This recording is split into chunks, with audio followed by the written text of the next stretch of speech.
When it comes to Magic the Gathering, it's promo mania time. Wizards of the Coast has just released a brand new series of old bordered treatment promos that will be available at local game stores. And on top of that, there is an upcoming line of special edition premium Dungeons and Dragons Adventures in the Forgotten Realm cards. Magic. I am a wizard! History. I'm an old wizard! The Magic Historian. My bones hurt. Greetings, owners of fine luxury cardboard rectangles. My friends, I am glad you are here. We are going to talk today about Magic the Gathering promos, and specifically ones that are part of the Love Your LGS event that Wizards of the Coast seems to be carrying on. Now, you may remember that there was the old bordered fabled passage that was already shown off. We talked about in the past, but there are now 5 new promos that are going to be either soon available at your LGS or are already there available for you to acquire, depending on where you are and how fast Wizards has been able to ship these things out, because there are issues when it comes to that sort of thing. But I have to say, I genuinely love what Wizards of the Coast is doing here. I feel like in the past, there was a little bit of them kind of overlooking LGSs to a degree, and in more recent times, especially with the previous time where they decided to give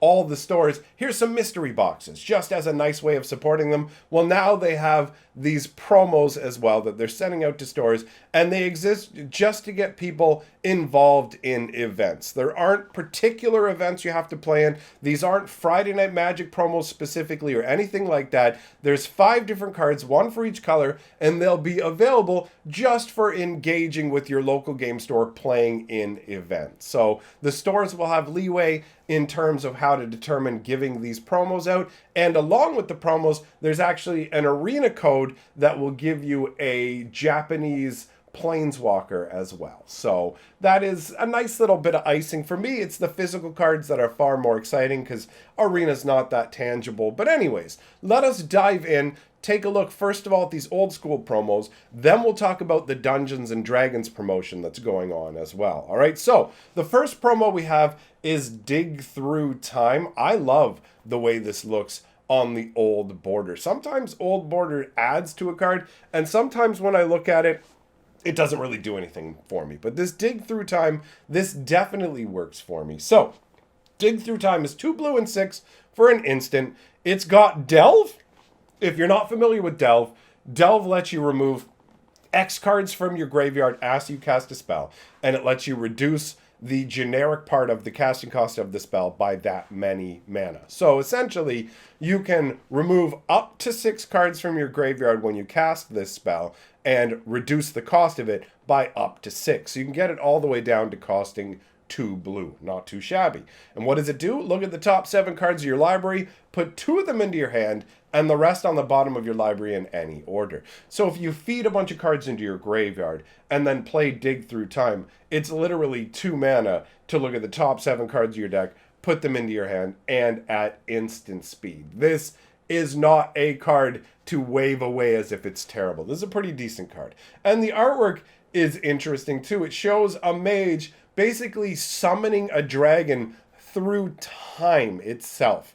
And that's a cool concept. Being a planeswalker and being powerful enough to mess with time is a pretty exciting idea overall. So that's the blue promo, and I want to point out that these promos are going to range in terms of secondary market financial value. So there are a couple that are like much more desirable in terms of value, and I'll let you know which ones those are. That way, if you're given the opportunity to pick the promo that you want and all you really care about is getting the maximum value, then you'll know which one to aim for if you're not familiar with these old school cards. So there's 2 tiers. Dig Through Time is second tier, okay? It's all right, but it's not the most desirable of these 5 cards. Next up, we've got Bolus Citadel. Speaking of desirability, this is one of the more desirable cards. So this one's really, really interesting to me because old school frames, right? Old school artifacts have this brown border, And back in the day of old school artifacts, we never had artifacts that had a color in its casting cost. So this card is actually going to throw people for a loop because it costs 3 black and 3 to cast. So this is technically a black card and an artifact at the same time, but it doesn't visually convey that information the same way it would normally through the border of the card, where you'd be able to tell, wait a minute, this is a black card. Obviously, you need to have a pretty good grasp of the rules to understand looking at it. Oh, this is a black card, so I can affect it with cards that affect artifacts or black cards. Now, Bolus Citadel is a really cool choice for a reprint for a couple of different reasons. It's interesting on a power level. This is a card that featured prominently in the War of the Spark story, right? This is Bolus essentially drawing in Planeswalker sparks. You can see that. That's what's going on up on the top of his citadel. You've got that crazy swirl of energy, and those little trails of light that are flying in, those are the Planeswalker sparks that have been drawn out of all kinds of different Planeswalkers during the War of the Spark on Ravnica, which is a really cool time in Magic story in terms of having a bunch of Planeswalkers together in an epic struggle. We're going to put aside the fact that the novel was an absolute failure and that the idea behind it was pretty cool. So Bolus Citadel is a very powerful card that has been gaining traction recently.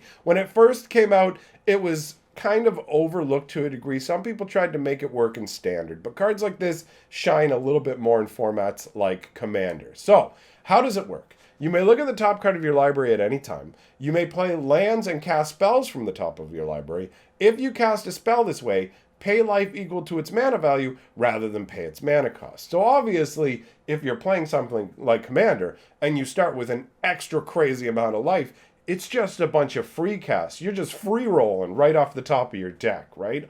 On top of it, letting you play the lands off the top of your deck to make sure that you don't have to worry about getting caught as that being your next draw the turn afterwards. If it's sitting on top of your deck, boom, straight into play, no problem, right? I mean, obviously, within the restrictions of however many land drops you're allowed to have, depending on the card you have out. But either way, it totally smooths the way. And then on top of that, it just happens to have the ability, sacrifice 10 non-land permanents, each opponent loses 10 life. So not only does it let you free cast things, but also it's really effective in a game of Commander because it's going to hit all of your opponents and you have the time to build up for this insanity. And the artwork, like I said, absolutely awesome. I love the big, impressive building that's just sat down in the middle of Ravnica. This, to me, is a really great choice as a promo. Then we've got Scavenging Ooze. Now, this is a card that's seen highs and lows. This has been used as a promo previously in the video game booster packs back in the day with Xbox, PlayStation. They had the Duels of the Planeswalkers, and you could actually get a code to redeem it for promo versions. And back then, Scavenging Ooze was a bigger deal. And now, even though Scavenging Ooze is in standard, it's really not that big a deal from a value perspective, but as a genuinely cool Magic card, I love Scavenging Ooze. I actually play this in my gigantic 250 card green tower deck, and actually had one of them today that was like a 13-13. They get big and beefy. I love the fact that, like, sure, it's 1 mana and 1 for a 2/2, so it's like a grizzly bear to start with, right? But its ability's great. Pay 1 green, exile a card from a graveyard. If it happened to be a creature card, put a +1/+1 counter on the Ooze, and you gain a life. So it grows and you gain life, and most of the time you're going to be eating creatures with it. But you can also just use it to remove anything from your opponent's graveyard. If they're playing like with more recent cards that care about their graveyard being full, you can just chew through their graveyard. If they're have particular cards that they're trying to target to bring back from your graveyard, you can be like, boom, get rid of that. Like, doesn't matter. Trying to bring that sorcery back to you. Not on my watch. I send my Ooze over. Splorp it up, Ooze. And the Ooze is just like, where'd your sorcery go, punk? You know? I like that. The artwork, always looked more like a crazy plant to me than an Ooze. You know what I mean? It looks like, almost like a little Shop of Horrors plant with some tentacles that have just been sucked into its mouth. It's just always felt like a plant rather than an Ooze to me with this artwork. Anyways, though, I think this is a really cool card. It's not really like a high priority promo, though. This is in the second tier. Flavor text says, in nature, not a single bone or scrap of flesh goes to waste. Yeah, pretty straightforward. Let's move on. Then we've got Goblin Guide. This is the other high tier. So Bolus Citadel and Goblin Guide are the two higher tier, more desirable promos from a secondary market perspective. If you don't care about that, obviously get whatever you like the best. I remember when this card came out, and I really didn't think it was that great, because I don't like the downside to it, right? So it's 1 red for a 2/2 haste. That's the upside. The downside is whenever Goblin Guide attacks, defending player reveals the top card of their library. If it's a land card, that player puts it into their hand. So I never liked the idea of giving my opponent's land for this. Do you know what I mean? Like, it's a feel-bad moment, but ultimately I realize having a 2/2 on the first turn, getting to swing with it, the fact that the opponent may not have lands on top of their deck to begin with, the fact that it gives you information by revealing the top card of their deck every time you swing with it, that equals a scenario where, okay, this isn't too shabby. Plus, if you have a bunch of these and you're just feeding a bunch of extra lands into your opponent's hand, all you're doing is ensuring they're guaranteed to have a land drop every turn. So for me, this was a card that originally I overlooked and said, I'm not too hot on this card, but ultimately turned out to be way stronger than my gut reaction had said. I also messed up with Oko the same way. When I saw Oko, it's just, we didn't know what food tokens were. So I was just like, oh, Oko seems okay, not really. This card's bonkers. So, Goblin Guide's flavor text says, I've been all over this world. I even remember some of those places. The idea of a Goblin Guide trying to show you where to go, it's the middle of the night, and he's got his, like, lantern over the map. He's got other maps out, and he's just kind of like, I think we go this way? And you're just like, oh, man, you're a terrible guide. At least you're a nice beat stick, right? I like it. I've always enjoyed the flavor of this particular artwork for Goblin Guide. Moving on, my friends. This is the final of the non-Dungeons & Dragons promos we're going to talk about. Avent Mind Sensor. 1 white and 2 for a 2/1 flash flyer. Bird Wizard. If an opponent would search a library, that player searches the top 4 cards of that library instead. So, this is clearly a hoser card. But it is a hoser card that doesn't particularly care about what color your opponent's playing. It cares about their strategy.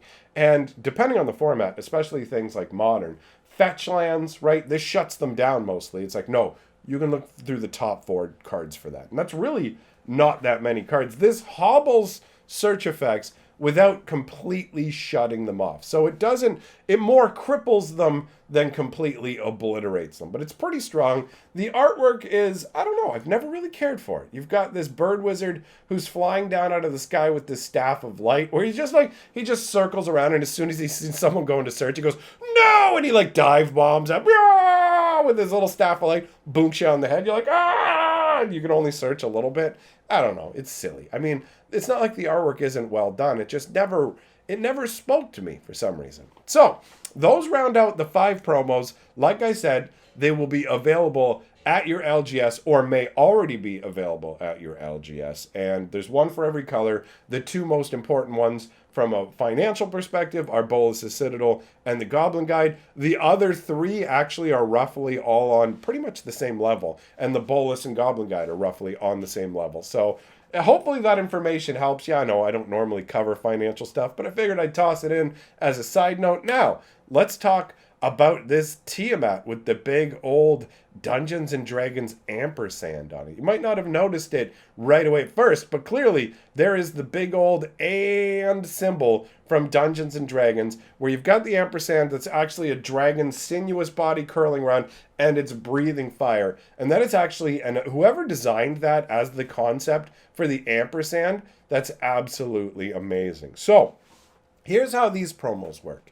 There are only going to be a few copies of each of these promos available, but there will be promos for every rare or mythic rare in the set. As far as I understand the way this breaks down is, these are only going to be given to premium WPN locations, and only about 5% of WPN locations are premium, and I'm guessing if you live near a premium one, you know which one is the premium one, because it's going to be a big one. It's going to have a lot of traffic. This is one of the special rewards. So those shops are going to essentially be given 2 complete sets of all of the mythic rares and rares from the Dungeons & Dragons set to do with as they will. Now, I don't need to explained to you guys probably that these are going to be incredibly rare promos because there are only going to be a couple of copies per premium store.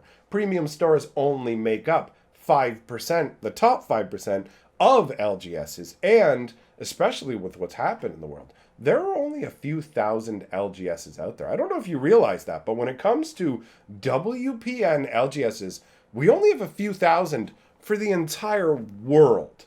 And then only the top 5% of that are getting these promos. So these are going to be desirable, highly sought after variations, unless, of course, you don't particularly care for the overlay of the Dungeons and Dragons ampersand, right? That might be something that turns you away from the card. But either way, I wanted to discuss these promos. Let me know your thoughts in the comments below. Big thank you to all of my patrons for supporting my channel. And I will see all of you, my friends, tomorrow to start a brand new week. Thanks for coming by.